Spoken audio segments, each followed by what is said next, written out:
Most humans would never see the Empress of the Vaelari Empire with their own eyes. She ruled over 17 systems, commanded fleets that blotted out suns, and was feared by every species unlucky enough to meet her forces in open space. Her name was Empress Seleniae Vaelarian, a title whispered like a warning throughout the Orion Spur. And she had never bowed to anyone. Not to warlords. Not to councils. Not to gods. Certainly not to humans. That's why no one believed me, Captain Rylan Ward, tactical officer of the Terran Frontier Corps, when I told them what I witnessed on the night that changed our future. The night the Empress knelt. But before that moment, we were at war. Humanity had pushed too far into Vaelari territory, ignorant of the ancient border stones their people had guarded for millennia. The Vaelari reacted swiftly, crushing our forward bases one by one. Ships vanished, outposts burned, and the silence across our frontier felt like a void swallowing entire colonies. Then came Meridian 9, where I served. Our station became the final choke point before the Empire reached Terran soil. We all thought we were prepared. We were wrong. The Vaelari arrived with a fleet so massive our scanners malfunctioned from the energy signatures alone. War was inevitable, but something stopped it.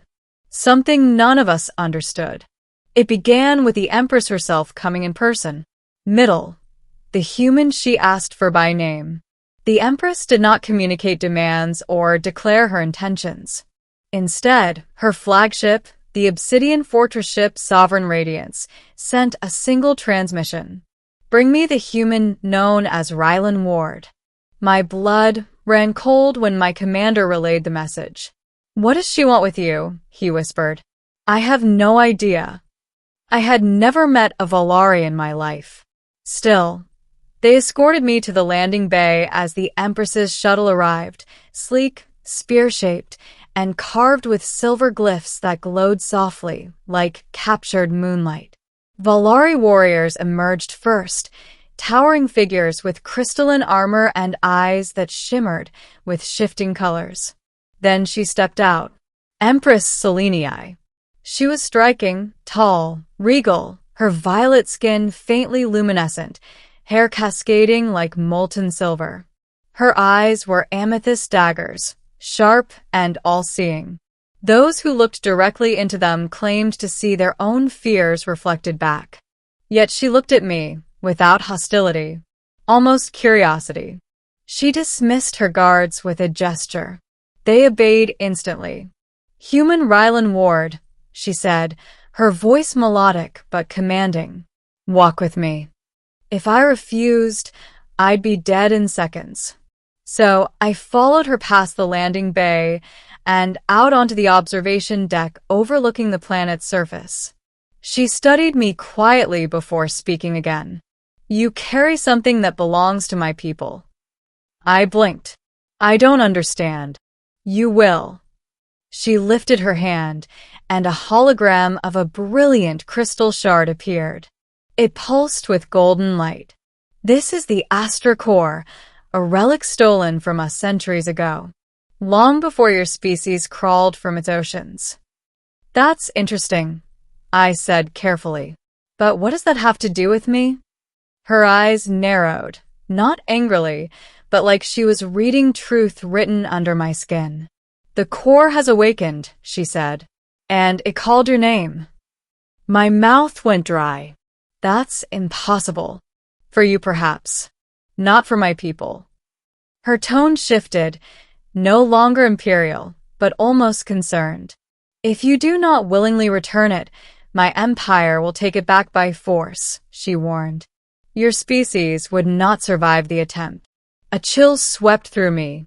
Millions of lives could be lost. I don't have your artifact, I said. I've never seen it. She stepped closer, close enough for me to feel the radiant heat that Vaelari bodies emitted. The core disagrees, she whispered. She extended her hand, and before I could react, she placed her palm over my heart. A shock of golden energy surged through me.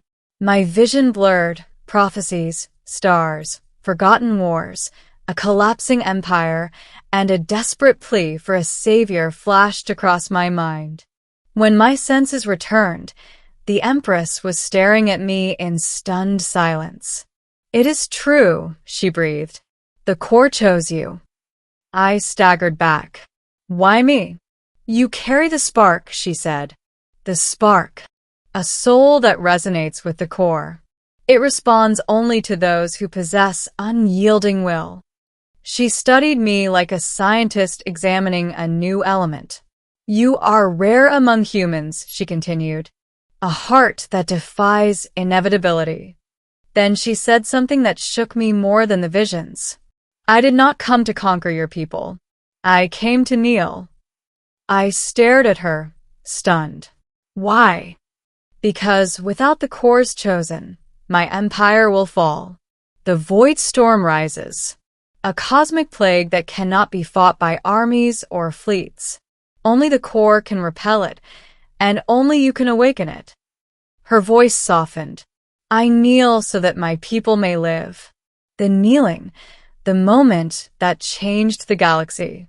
The observation deck was silent, save for the hum of force fields and distant alarms. Officers and guards watched from the shadows, confused and tense. And then she did it. The Empress of the Vaelari Empire knelt before me. Her armor shimmered as she lowered herself with reverent grace, an act no one in her empire had ever witnessed. Gasps echoed around the deck. Her warriors fell to their knees instantly, either in shock or loyalty. She bowed her head slightly. "Rylan, Ward of Earth," she said. "By the ancient vow of Vaelari Queens, I submit my throne's authority to you until the core is restored." My mind spun. The most powerful woman in the quadrant was kneeling before a human captain with a bad haircut and 2 unpaid parking violations. "Stand up," I whispered. "Please." She raised her gaze. "I kneel until you accept." "I don't accept anything," I insisted. "I just want peace." "And peace you shall have," she replied, "if you help me." I swallowed hard. This was bigger than politics, bigger than war, bigger than species. "What must I do?" I asked. She rose, graceful, controlled, and extended her hand. "Come with me to my empire. Only there can you awaken the core." I hesitated, but somewhere deep inside, the vision still echoed, urging me forward. So I took her hand. Her lips curled into a gentle, almost relieved smile. "Humanity will remember this day," she said softly. "And so will I." Middle Part 2, Into the Empire of Light. I boarded her flagship and left Meridian 9 behind. The ship was unlike anything built by human hands. Its interior was a cathedral of living metal and crystalline veins that pulsed with radiant energy. The Empress personally guided me through it. "Your presence unsettles my advisors," she said, as we passed elegant corridors filled with shimmering glyphs. "They do not understand why I have chosen this path." "Do you?" I asked. She looked at me, expression unreadable. "The core has never chosen wrongly," she said, "even if its choice feels unexpected." "Is that your polite way of saying confusing?" Her violet lips curved. "Humans are chaotic, but chaos births possibility." I wasn't sure if that was an insult or a poetic compliment. Eventually we reached the celestial chamber, where the core had been enshrined for thousands of years, until it mysteriously vanished long before humanity evolved. And there it was. The core pulsed inside a containment cradle, its golden light shifting rhythmically, almost breathing.